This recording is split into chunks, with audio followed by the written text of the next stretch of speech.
Bismillahirrahmanirrahim. Alhamdulillahirabbil alamin. Allahumma shalli wa sallim ala sayidina Muhammadin miftahi babi rahmatillah adada ma fi ilmillah salatan wa salaman daimaini bidawami mulkillah wa ala alihi wa sahbihi. Allahumma shalli ala sayidina Muhammadin salatan taftahu biha lana futuhal arifin wa tufaqihuna biha fid din wa ala alihi wa sahbihi. Assalamualaikum warahmatullahi wabarakatuh. Ikhwani rahimakumullah, kawan-kawan, teman-teman, saudaraku, kaum muslimin dan muslimat dimanapun berada, khususnya rekan-rekan mahasiswa Universitas 11 Maret Surakarta dan rekan-rekan mahasiswa dimanapun berada yang saat ini menyaksikan tayangan ini bersama saya. Mudah-mudahan semuanya semakin sehat, semakin sukses. Yang sakit mudah-mudahan segera diberi kesembuhan yang barokah, yang manfaat dunia hingga akhirah. Amin Allahumma amin. Tema kali ini menarik, masalah tekad dan niat. Niatnya dan tekadnya sudah ke akhirat atau belum? Udah punya niat dan tekad yang benar atau niat dan tekadnya yang salah? Kurang lebih ringkasnya seperti itu. Hidup ini bergantung pada niat kita. Jalan hidup kita ini bergantung pada niat dan kesungguhan kita minta sama Allah Subhanahu wa taala. Pertama-tama yang perlu kita ketahui dan sebetulnya kita sudah tahu tapi lupa, tapi kita lalai, bahwasannya hidup itu teramat sangat singkat. Kalau melihat jagat raya yang begitu besar, yang melihat jagat raya yang luar biasa, melihat alam semesta yang luar biasa besarnya, melihat alam semesta yang sampai sekarang kita pun nggak ngerti ya, ujungnya ada di mana. Usia 60-70 tahun itu kan sangat singkat. Sementara usia umatku di antara 60 sampai 70 tahun. Sementara jagat raya gedenya segini. Jagat raya luasnya luar biasa. Apa cukup nih usia 60 sampai 70 tahun untuk menjelajah jagat raya? Jawabannya cukup. Insya Allah cukup. Kalau barokah. Seperti baginda Muhammad SAW, dalam sekejap bisa Isra, perjalanan dari Masjidil Haram ke Masjidil Aqsa, titik awal dan titik akhirnya. Kemudian dari Masjidil Aqsa ke Sidratul Muntaha. Dan ketika Nabi SAW kembali ke tempat di mana beliau berangkat, ternyata tempat berangkatnya masih hangat. Ya masih hangat. Tempat beliau rebahan, tidur itu masih hangat. Kalau kita melihat seperti itu, sebetulnya usia kita ini kalau barokah, ya nyampe kemana-mana, insya Allah. Ya nyampe kemana-mana. Tapi secara zahir kita paham, usia ini sangat singkat, jagat raya terlampau luas, berarti kita ini butuh kehidupan yang abadi, kehidupan setelah ini, untuk menjelajah alam surgawi, alam yang disiapkan untuk kita semua dalam kehidupan yang abadi. Tentunya alam itu jauh lebih luas, alam itu jauh lebih hebat, alam itu jauh lebih indah dari semua keindahan yang pernah kita lihat atau pernah kita dengar. Nah, pertanyaannya gini loh, sadar enggak kalau usia kita ini singkat, terus kita akan meninggal dunia? Kita akan, kalau bahasa kasarnya mati gitu ya. Tapi lebih enak disebutkan secara kayak kita akan mati gitu. Kita akan mati, kita akan meninggal dunia. Usia kita singkatnya luar biasa. Sudah paham belum kalau tujuannya itu ke sana gitu? Tujuannya ke akhirat. Tujuannya ke surganya Allah Subhanahu wa taala. Kita sudah paham belum? Kalau kita sudah paham, kemudian kita paham juga usia kita itu teramat sangat singkat, maka kita akan meniatkan semua diam dan gerak kita, semua yang kita lakukan, kalau kita cerdas, kita akan mengarah kepada akhirat. Kita akan mengarah kepada yang abadi dalam kebahagiaan. Kita akan menuju ya tempat yang di situ tidak ada akhirnya, tempat yang tidak ada ujung yang bisa kita selesaikan, karena akan terus abadi selama-lamanya. Ya tempat yang keindahannya mala ain ra'at wala udhunun sami'at wala khatra ala qalbil bashar, tidak pernah didengar telinga, tidak pernah dilihat mata, tidak pernah terlintas oleh hati manusia tentang keindahan surga tersebut. Kalau kita cerdas, maka kita akan menjadikan seluruh kemampuan yang diberikan Allah kepada kita untuk mengejar akhirat tersebut. Kalau kita cerdas. Bagaimana yang disebutkan oleh Nabi SAW, Al-kayyisu man dana nafsahu wa amila lima ba'dal maut. Orang yang cerdas itu orang yang mampu menundukkan hawa nafsunya, memperhitungkan dirinya, hitung-hitungan terhadap dirinya sendiri, ya, nggak ngitung orang lain. Kita kan sukanya ngitung orang lain, ya nggak ngitung diri kita sendiri. Dia sibuk ngitung dirinya sendiri, kemudian dia tundukkan hawa nafsunya, wa amila lima ba'dal maut. Dan dia bekerja untuk kehidupan setelah wafatnya nanti. Dia bekerja untuk kehidupan setelah matinya nanti. Dia beramal untuk kehidupan akhirat. Itu orang yang cerdas.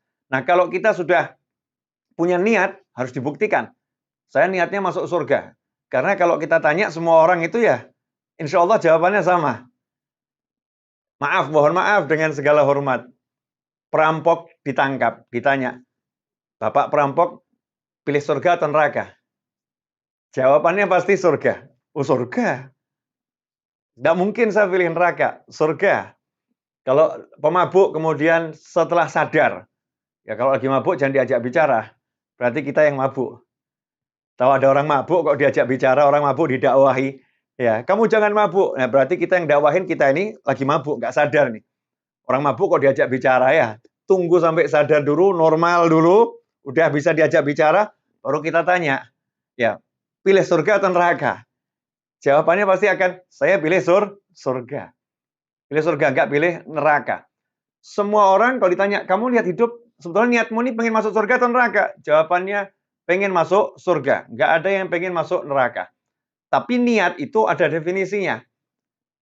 Dalam Islam itu niat bukan angan-angan. Ya, bukan lintasan dalam hati, bukan gerak hati. Jadi seringkali kita salah mengartikan niat. Saya sudah berniat, ada gerakan dalam hati. Bukan. Niat itu adalah qasdu syai', suatu tujuan, ya tujuan yang kita angan-angankan, keinginan yang kita harapkan, muqtarinun bi fi'lih, tapi langsung diikuti aksi nyata, itu baru namanya niat. Ya, contoh ada orang berniat menunaikan ibadah haji, niat ibadah haji. Dia tidak nunggu dulu datangnya bulan haji, dia sudah mulai belajar ilmunya haji. Rukun-rukunnya haji itu apa, ya wajib-wajibnya haji itu apa, dia pelajari. Nah, itu namanya dia niat menunaikan ibadah haji karena udah ada kerja nyatanya, sudah ada aksinya, itu namanya niat. Nah, kita ini dalam hidup pengen surga. Sudahkah itu niat terwujud dalam arti yang sebenarnya atau sekedar angan-angan? Saya pengen masuk surga, saya pengen masuk surga, tapi nggak sholat kita. Saya pengen masuk surga, tapi durhaka sama orang tua. Na'udzubillah min dzalik. Saya pengen masuk surga, tapi tidak mau mengeluarkan kewajiban zakatnya. Itu namanya bukan niat masuk surga, baru melamun. Ya, melamun pengen masuk surga. Meskipun lamunannya bagus, tapi banyak orang yang tertipu dengan lamunannya. Ya, al-amani. Jadi kalau yang namanya lamunan-lamunan ini adalah tipuan-tipuan setan. Dikasih lamunan-lamunan yang baik, tapi ngelamun terus hidupnya. Nggak pernah sholat. Nggak pernah mau belajar, ya, nggak pernah mau menjalankan kewajibannya. Ini namanya melamun. Nah, seorang yang baik, mudah-mudahan kita semua dan seluruh umat Islam masuk dalam kelompok ini, orang yang baik, amin, Allahumma amin, adalah orang yang betul-betul niatnya itu bulat gitu ya. Dibuktikan dengan aksi nyata. Contoh, Nabi Musa alaihi salam. Nabi loh ini. Nabi Musa ini nabi rasul yang punya pangkat tinggi di sisi Allah Ta'ala. Bahkan kalau nanti diteliti, itu nabi yang paling banyak disebut dalam Al-Quran dikisahkan adalah Nabi Musa alaihissalam. Ya, Nabi Musa ini nabi yang paling banyak kisahnya disebutkan dalam Al-Quran. Bahkan namanya paling banyak disebut dalam Al-Quran. Itu Nabi Musa alaihissalam. Nabi Musa ini iri kepada kita, umatnya Nabi Muhammad SAW. Ya, iri kok umatnya Rasulullah ini di akhir zaman tapi punya pangkat yang tinggi di sisi Allah Ta'ala. Sampai-sampai Nabi Musa itu berdoa, ya Allah jadikan aku umatnya Ahmad, umatnya Muhammad SAW. Nabi Musa pengen jadi seperti kita, karena melihat kemuliaan kita yang luar biasa. Bukan berarti kita lebih mulia dari Nabi Musa, bukan. Tapi Nabi Musa paham betul nilai kemuliaan yang Allah berikan kepada kita, umat Nabi Muhammad SAW. Alhamdulillah harus kita syukuri. Nah, Nabi Musa yang luar biasa itu, kalau kita lihat, ketika Nabi Musa mendengar ada hamba Allah yang namanya Khadir atau Khidir alaihissalam punya ilmu dari Allah Ta'ala, dikasih Allah ilmu, ya, yang tidak Allah berikan kepada nabi yang lain, yang tidak Allah berikan kepada rasul yang lain. Ilmu yang khusus Allah berikan pada Nabi Khadir alaihissalam. Maka Nabi Musa bertekad, Nabi Musa berniat untuk belajar dari Nabi Khadir alaihissalam. Bagaimana ketika seorang nabi berniat? Ya, nabi niat mau belajar kepada Nabi Khadir alaihissalam atau hamba Allah Khadir alaihissalam. Apa yang diabadikan dalam Al-Quran? Coba kita perhatikan di surat Al-Kahfi ayat 60. Wa idh qala Musa li fatahu la abrahu hatta ablugha majma'al bahraini aw amdiya huquba. Dan ingatlah ketika Musa berkata kepada pembantunya. Pembantu di sini dikatakan muridnya. Jadi muridnya ya sekaligus pembantunya. Memang orang-orang soleh itu mewarisi anbiya wal mursalin. Al ulama warathatul anbiya. Pembantunya Nabi adalah muridnya Nabi. Pembantunya Rasul adalah muridnya Rasul SAW. Ya, muridnya Rasulullah, muridnya Nabi Musa, Nabi Isa, Nabi Nuh, itu adalah yang melayaninya. Makanya mau dapat ilmunya ulama, itu harus jadi khodim. Jadi pelayan yang berkhidmat. Ya, pelayan yang betul-betul melayani. Nanti akan dapat warisan ilmunya. Dan itulah yang terjadi ketika Nabi Musa alaihissalam mau pergi berguru pada Nabi Khadir alaihissalam. Nabi Musa ngajak murid kesayangannya, sekaligus itu juga pembantu utamanya. Ya, jadi murid itu melayani gurunya dengan sepenuh hati. Diajak, dan apa kalimat yang Nabi Musa sampaikan alaihissalam kepada muridnya tersebut, pembantunya tersebut, dan ingatlah ketika Musa berkata kepada pembantunya, aku tidak akan berhenti berjalan. Wa idh qala Musa li fatahu la abrahu hatta ablugha majma'al bahrain. Saya tidak akan berhenti berjalan. Ini kan niat yang luar biasa ya. Saya tidak akan berhenti berjalan sebelum saya bertemu dengan dia. Itu kalau orang lagi jatuh cinta. Nah, ngomong sama orang lain, pengen ketemu kekasihnya. Saya nggak akan berhenti sebelum bertemu dengan dia. Saya tidak akan berhenti sebelum dia memaafkan saya. Itu kalau orang lagi minta maaf gitu ya. Saya tidak akan berhenti ya sebelum saya sampai ke tempat di mana dia berada. Dan itulah yang diucapkan Nabi Musa alaihissalam ketika berniat pengen belajar pada Nabi Khadir alaihissalam. Beliau berkata, hatta ablugha majma'al bahrain. Saya tidak akan berhenti sampai ketemu tempat pertemuan dua laut. Ya, sampai saya ke tempat pertemuan dua laut. Kalau udah ketemu tempat pertemuan dua laut itu, baru nanti saya akan berhenti. Kenapa begitu? Karena di tempat pertemuan dua laut itulah alamatnya Nabi Khadir alaihissalam. Alamatnya agak susah ya, tempat pertemuan dua laut. Saat itu tidak tahu di mana, makanya Nabi Musa menyusuri tepi laut. Ya, menyusuri tepi laut, dan beliau berkata, au amziya huquba, dan saya tidak akan berhenti, ya, walaupun itu jalannya bertahun-tahun. Jadi kalau nggak ketemu tempat pertemuan dua laut itu, saya akan cari terus, walaupun jalan kaki bertahun-tahun. Ini loh seorang Nabi kalau udah niat. Jadi kalau udah niat itu langsung aksi, tekad. Nah, nggak seperti orang sekarang, niat ngamalin sholawat, biar hajatnya kabul. Nih, sholawatnya diamalin, tapi hajatnya belum kabul-kabul. Terus ngomong begini, wah, kelihatannya nggak hasil nih sholawatnya. Sholawatnya kurang ajib nih. Masya Allah, sholawat kok kurang ajib, kurang bagus. Ya, ini kalimat yang salah. Wah, sholawatnya kurang manjur. Na'udzubillah min dzalik. Nggak ada sholawat yang kurang manjur. Mestinya kita punya tekad, niat seperti Anbiya wal Mursalin. Saya akan terus baca sholawat ini. Sampai apa yang saya inginkan diwujudkan sama Allah Ta'ala. Nggak berhenti ngetuk. Ini kalau udah niatnya seperti ini, maka manjadda wajad. Siapa yang sungguh-sungguh, dia akan mendapatkan yang dia inginkan. Sungguh-sungguh. Kadang-kadang kita ini enggak. Kalau kata orang, mohon maaf, ini bahasa agak kasar, tapi peribahasa ya. Panas-panas, apa itu? Titik-titik ayam gitu ya. Panas-panas, titik-titik ayam. Di awalnya semangat. Ya, tapi setelah itu, ya hilang. Cepat hilangnya itu. Cepat turunnya. Nah, itu namanya bukan niat itu. Kalau niat yang sungguh-sungguh, maka dia akan terus istiqomah. Dia akan terus memperjuangkan apa yang dia inginkan. Nah, kaitannya dengan kita dalam perjalanan menuju akhirat, yang kita inginkan itu surga. Masa pengen neraka? Nggak mungkin toh. Kita pengen surga, Kalau udah niatnya ke surga, maka seluruh tubuhnya diajak ke surga. Pandangannya diajak ke surga. Telinganya diajak ke surga. Mulutnya diajak ke surga. Tangannya diajak ke surga. Kakinya diajak ke surga. Ya, perutnya diajak ke surga. seluruh tubuhnya diajak ke surga. Begitu ada bagian tubuhnya yang mampir ke arah neraka, maka segera ditarik. Yuk, ke surga. Ayo, ke surga. Jadi nggak ada yang namanya orang udah niat ke surga itu, kalau jatuh nggak mau bangun, nggak ada. Begitu dia jatuh, dia akan cepat bangun. Itulah hebatnya orang udah niat arahnya surga. Nggak ada putus asa. Begini, saya mau kasih contoh sederhana. Saya mau datang pengajian. Saya naik mobil. Saya mau ceramah. Tiba-tiba ban mobil kempes. Ya, ban mobil kempes. Apa kemudian saya ngomong, ban mobilnya kempes. Dah telepon panitia, mohon maaf, nggak bisa hadir. Ya karena ban mobil saya kempes. Ini namanya orang niat beneran apa nggak niat ini? Kalau saya niat beneran, maka kalau ban mobilnya kempes, saya akan tambal. Nggak ada waktu nempel, saya akan telepon. Ya, saya akan cari kendaraan yang bisa mengantarkan saya ke tujuan. Kalau nggak ada, saya akan jalan kaki. Ya, saya akan jalan kaki ke tempat pengajian. Oh, Beb, jaraknya ratusan kilo, nggak peduli. Pokoknya saya jalan kaki sampai dapat tumpangan. Ya, terus berjuang. Itu namanya orang punya niat yang luar biasa. Nah, kalau niat kita seperti itu, insya Allah nggak ada yang nggak akan digapai. Biiznillah semuanya akan tercapai. Karena judulnya pantang menyerah. Ya, pantang menyerah. Tekadnya bulat ke akhirat. Oh, Habib, tapi saya, Ustadz, Kiai, Guru, tapi saya ini terperosok dalam dosa.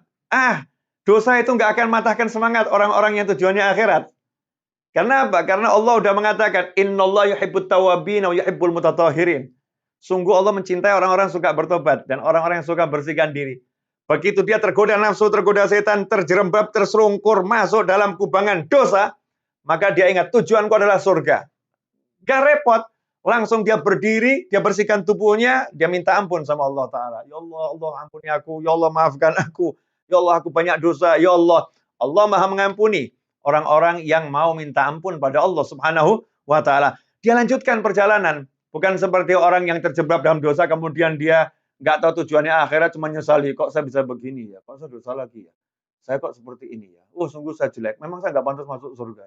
Memang saya tempatnya di neraka. Ya udah deh, nggak usah sholat deh. Percuma toh. Nanti sholat saya maksiat lagi. Saya kumpul sama orang soleh, nanti maksiat lagi. Memang saya nggak pantas kumpul sama orang soleh. Pesimis, putus asa. Ini orang yang tergoda oleh syaitan. Nggak tahu tujuan yang sebenarnya. Kalau tujuan kita udah akhirat, tujuan kita surganya Allah Subhanahu wa Ta'ala, maka kita tidak akan menyerah apapun yang terjadi. Jadi misalnya dosa, maksiat, itu nggak akan menghalangi. Untuk dosa, Allah maha mengampuni dosa. Untuk maksiat, Allah maha menolong kita untuk keluar dari kubangan maksiat. Untuk kekurangan, Allah maha menerima orang-orang yang punya kekurangan. Asal dia berjalan untuk memperbaiki. Enak semuanya ke akhirat. Nggak ada yang nggak enak. Mudah. Ya, mudahnya luar biasa. Nah, kalau udah prinsipnya begini, tinggal kita hidupnya nyantai. Nggak repot. Misal nih, kerja, kok hasilnya masih minim, sedikit. Orang yang tujuannya akhirat jelas, ngerti dia. Wong saya tujuannya kerja itu cari pahala kok, bukan cari hasil. Yang penting saya kerja sebaik mungkin. Masalah hasilnya nanti dapatnya sedikit, yang penting udah saya kerjakan sebaik mungkin menurut caranya Allah Subhanahu wa Ta'ala, menurut aturan yang telah diberikan Allah Subhanahu wa Ta'ala. Saya udah menang karena sudah dapat pahala yang besar dari Allah Subhanahu wa Ta'ala. Perkara nggak punya duit, nggak bisa beli ini, nggak bisa bayar itu, ya udah sabar. Sabar itu pahalanya juga jannah. Wasabru thawabuhul jannah. Orang sabar itu pahalanya surga. Sehingga enak terus dia. Karena dia tahu tujuannya kemana. Nah, ini kalau orang nggak tahu tujuannya kemana, ini yang repot. Nah, saya pernah ketemu yang seperti saya sampaikan beberapa waktu lalu. Saya pernah ketemu di majelis saya setelah selesai pengajian, lampu udah saya padamkan, kemudian saya bersih-bersih. Ini beberapa tahun silam ya. Ada satu orang tiba-tiba masuk gitu, cari mana Ustadz Novel, mana Ustadz Novel, Habib Novel mana. Kemudian saya lihat siapa orang ini. Ternyata dia lagi mabuk. Ya lagi mabuk. Terus saya bilang, saya Ustadz Novel, saya Habib Novel. Dipeluk saya. Begitu peluk itu Masya Allah. Ada aroma yang sangat khas ya. Aroma minuman keras. Breng. Kemudian nangis. Ingat loh, ini cowok ya, cowok, bukan cewek, cowok. Makanya pelukannya saya terima, ini cowok. Ya, teman-teman jangan serius-serius, tegang semua nih wajahnya nih. Ya emang foto masa nggak tegang? Ini kan banyak pasang foto ini. Ya, coba senyum dulu. Subhanallah, dipeluk saya. Pelukan hangat, emang orang lagi habis minum khamr ya, hangat badannya nih. Hangat. Aromanya mak breng. Ustaz, nangis dia. Saya ini malas hidup Ustaz. Saya nggak sanggup hidup lagi. Saya nggak sanggup hidup, saya takut hidup. Saya takut hidup. Tapi saya juga takut mati. Wah, ini solusinya apa nih? Hidup takut, mati takut itu. Terus saya nasihatin, jangan takut hidup. Minta tolong sama Allah. Allah Maha menolong, Allah Maha pengasih, Allah Maha penyayang. Kalau kita ini tobat, minta ampun, ya Allah ampuni. Ya, Allah akan menghapuskan semua dosa. Saya kira itu karena dia banyak dosa itu kemudian dia takut mati gitu ya. Tapi ternyata itu bukan itu. Orang ini kemudian berkata kepada saya, Habib, saya ini takut hidup tuh karena satu hal Habib. Kenapa? Saya nanya, kenapa takut hidup? Saya takut hidup nambah dosa lagi Habib. Karena saya ini masih suka minum khamr, suka maksiat. Jadi kalau saya hidup tuh saya nambah dosa Habib. Saya takut sama Allah nih, hidup kok nambah dosa terus ini. Takut saya sama Allah. Dan saya kalau mati itu saya takut karena saya sadar dengan tambah dosa terus ya nanti saya di akhirat dihajar malaikat saya. Disiksa nanti di akhirat. Jadi saya ini hidup takut nambah dosa, mati takut disiksa Ustaz. Akhirnya saya yang dengar saya yang nangis itu. Saya peluk, saya nangis sambil saya tepuk-puk gitu ya. Terima kasih nasihatnya. Sebetulnya tadi yang datang pengajian mungkin semuanya mabuk, cuman kamu yang nggak mabuk, kamu yang sadar. Karena sekian banyak orang nih tadi, termasuk saya, setiap hari nambah dosa, mungkin belum punya rasa takut. Tapi kalau kamu nih bisa punya takut sama Allah Ta'ala dengan nambah dosa, takut nambah dosa lagi, takut nambah dosa lagi, berarti hatimu tuh hidup betul. Alhamdulillah syukuri kamu udah punya hati yang hidup. Tinggal mulutmu, fisikmu ini yang masih kena nafsu ya. Mudah-mudahan nanti bisa diberi Allah kekuatan untuk meninggalkan yang sedang kamu lakukan dan saya juga diberi kekuatan meninggalkan keburukan yang saya lakukan. Terus saya bilang, "Mau kemana sekarang?" "Mau pulang," katanya. "Sama siapa?" "Sama temen." "Nah, temennya di mana itu?" Sambil nunjuk ke jalan. Ternyata di jalan ada pria lagi tepar gitu ya, tepar di tengah jalan, ternyata mabuknya lebih berat. Nah, setelah itu dibangunkan temannya, dua-dua boncengnya dalam keadaan mabuk itu. Nah, ini saya menarik, saya dapat ilmu dari pemabuk. Justru pemabuk ini yang sadar, sementara kita-kita yang nggak mabuk ini yang nggak sadar. Kenapa pemabuk tadi bisa sadar? Karena dia tahu tujuannya akhirat. Jadi tujuannya akhirat, tujuannya jannah, tujuannya Allah. Bahkan dia lebih mulia, tujuannya Allah. Saya tambah dosa, saya takut sama Allah. Gitu. Saya takut sama Allah, nambah dosa ini saya takut sama Allah. Tapi saya nggak bisa meninggalkan dosa, saya kena dosa terus nih, saya semakin takut sama Allah. Nah kita ini sholat nggak takut sama Allah, zikir nggak takut sama Allah. Karena tujuan kita belum mantap gitu, belum jelas kelihatan di tubuh kita ini arahnya kemana, ya tujuannya kemana. Nah kalau kita sudah yakin, sudah sadar tujuannya akhirat, maka setiap hari ya kita mulai mengarahkan diri kita ke akhirat. Semua matanya diajak baca Al-Quran, telinganya diajak dengar kalimat-kalimat yang bagus, mulutnya tidak mengucapkan yang nggak baik. Jadi awal dengan meninggalkan hal-hal yang buruk di mulutnya, nggak mau gunjing orang, nggak mau nyela orang, nggak mau membuka aib orang, ya. Kemudian mulai mulutnya diajak baca zikir, mulutnya diajak baca Al-Quran, tangannya diajak untuk nolong orang, tangannya diajak untuk memberi, ya berderma, tangannya diajak untuk kalau di medsos, ya di medsos tangannya ngetik yang bagus-bagus ya, nggak komentar negatif, nggak hina-hina orang, nggak jadi netizen yang buruk, kita jadi netizen yang baik ya. Karena buat netizen itu, kita sebagai netizen, itu ada pesan Nabi SAW. Man kana yu'minu billahi wal yawmil akhir falyaqul khairan aw liyasmut. Siapa yang beriman kepada Allah dan hari akhir, dia hendaknya berkata yang baik, kalau tidak, diam saja. Jadi kalau bisa komentar bagus yang nggak melanggar syariat, komentari. Tapi kalau komentarnya buruk, nggak usah komentar kita. Ya nggak usah komentarin orang dengan hal-hal yang negatif. Na'udzubillah min dzalik. Nah, kemudian selain tangannya diajak kebajikan kakinya ini. Diajak silaturahim, ya ke rumahnya paman, ke rumahnya bibi. Ini namanya udah betul niatnya ke akhirat. Kakinya ini diajak ke tempat majelis ilmu, majelisnya orang-orang yang lagi tadarus Al-Quran, majelisnya orang lagi bahas kitab-kitabnya orang soleh, majelisnya orang membicarakan halal dan haram, mana yang halal, mana yang haram. Diajak nih kakinya, perutnya diajak untuk makan yang halal-halal. Jadi kalau ke restoran nanya dulu nih halal enggak ini, bukan cari yang enak, bukan cari yang lagi viral. Yang lagi happening enggak cari yang lagi happening cek dulu Ini happening-nya happening di jannah apa di nar ini? Happening di surga apa happening di neraka ini? Kita cek halal nggak gitu. Kalau nggak halal ya udah, bye-bye. Ya walaupun kamu enak menggiurkan haram tapi kamu nggak jelas ini. Syubhat saya tinggalkan. Kenapa? Tujuan saya jannah. Ini perut saya kalau kemasukan yang haram nanti akhirnya jadi darah, darahnya akan ngajak kepada yang haram. Nauzubillah min dzalik. Jadi semua fasilitas yang Allah berikan di tubuh kita ini kita pelan-pelan kita ajak ke surganya Allah Ta'ala. Hati dibuat gak benci sama siapapun. Apalagi ini di bulan Sya'ban dan kita mau masuk Ramadan.